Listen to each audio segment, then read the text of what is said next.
Isso aqui é um bypass gástrico em Y de Roux. Você vai lá, você pega o estômago e você seleciona uma parte bem pequena. 15 ml, doutor?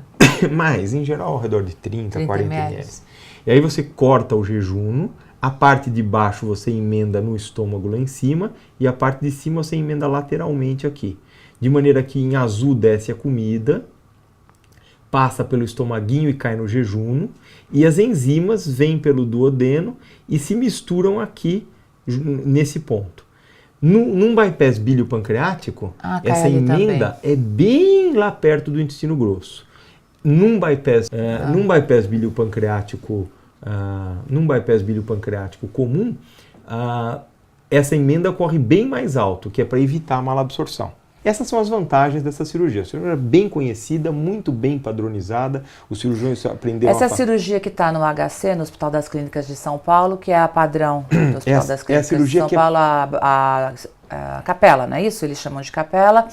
Apesar de que agora não colocam mais anel. E a partir do momento que você não coloca mais anel, você chama de bypass gástrico, ponto. Já não é mais correto chamar de capela, porque é sem anel. Então, praticamente já não tem mais capela no Brasil, porque eu acho que já não tem mais nenhum cirurgião botando anel. Então, o que sobrou é bypass gástrico, que é basicamente a mesma cirurgia sem o anel. E por que tem tanta diferença, por exemplo, tanto no pós-cirúrgico quanto no médio prazo, pelo menos no que a gente vê na casuística, nas que eu tenho pesquisado, da bypass e da capela clássicas? Né, a capela como se fazia há 10 anos e a bypass Por que tem tanta diferença? Diferença no paciente, porque o paciente de capela vomita muito mais do que o paciente de bypass. Sim, é que na realidade a diferença é o anel. Pera um pouquinho, não faça, essa confusão que você faz é uma confusão que toda a mídia faz, o capela e o bypass. O capela é um bypass, a única diferença é que um capela é um bypass com um anel.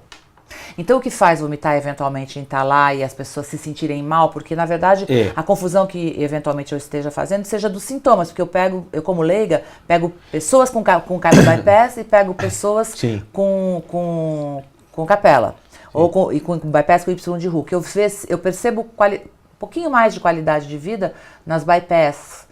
E no bypass sem anel. Eu não sei diferenciar, mas assim, eu fiz um bypass com Y de Roux, fiz capela. Capela a pessoa não vitaminaliza, não absorve nada, fica muito magra, fica ossuda, etc. A pessoa com bypass com Y de Roux, eu já percebo que tem até um pouquinho tem menos dumping, tem eventualmente, tem algumas diferenças. Agora, como o senhor falou, a grande diferença está na sorte do cirurgião ter pego mais em cima ou mais embaixo na hora de juntar? Agora que a gente entende como funcionam as questões hormonais, a gente passa a perceber que o segmento que foi levado tem muita influência nos hormônios.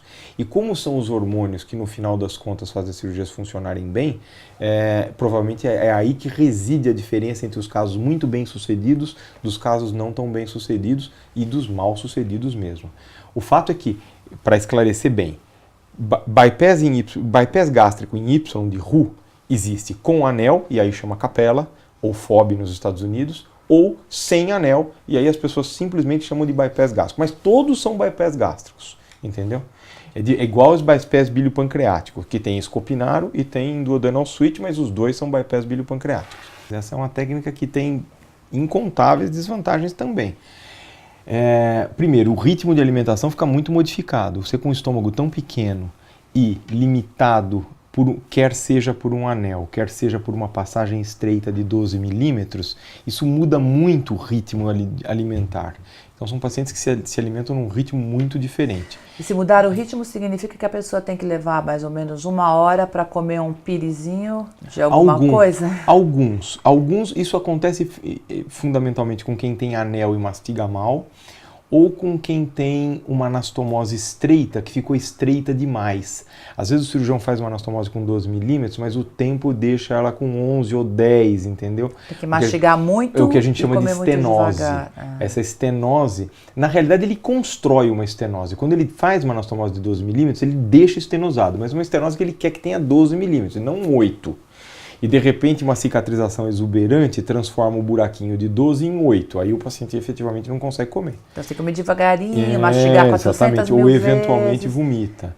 É por isso que a gente não gosta dessa ideia de uma anastomose calibrada, de você criar um ponto de estreitamento. Nós achamos que isso é uma falha desse procedimento, porque implica em que você tenha que fazer isso. Se você não fizer isso, se você deixar um buraco bem largo, os pacientes comem muito livremente e podem ganhar peso de novo. E um paciente operado com qualquer uma dessas técnicas, ele se independe do médico ou ele vai precisar sempre voltar nesse médico para ver como é que ele está a vitaminalização, se ele está sendo bem vitaminado, se ele está absorvendo vitamina, ou se ele está indo corretamente. Como é que é essa questão, doutor? As técnicas que envolvem malabsorção implicam em uma vigilância mais estreita.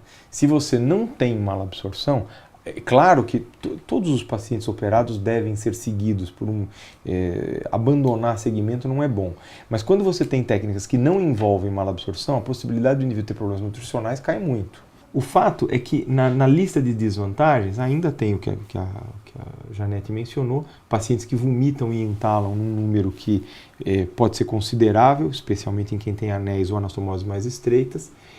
O fato de que você perde funções gástricas. A gente conversou sobre para que serve o estômago, e o estômago efetivamente ele tem que produzir uma quantidade de ácido, esterilizar a comida, acertar a osmolaridade, produzir fator intrínseco para poder absorver vitamina B12, ele participa de certas funções. Quando você deixa um estômago tão pequeno, ele acaba não sendo nem suficiente para exercer as funções gástricas, ou seja, ele não produz ácido suficiente para esterilizar o alimento, ele às vezes não produz fator intrínseco suficiente para a absorção de B12, a falta de ácido atrapalha a absorção de cálcio, ferro e tudo mais. Ou seja, ele pode prejudicar todo o organismo. Ele é um estômago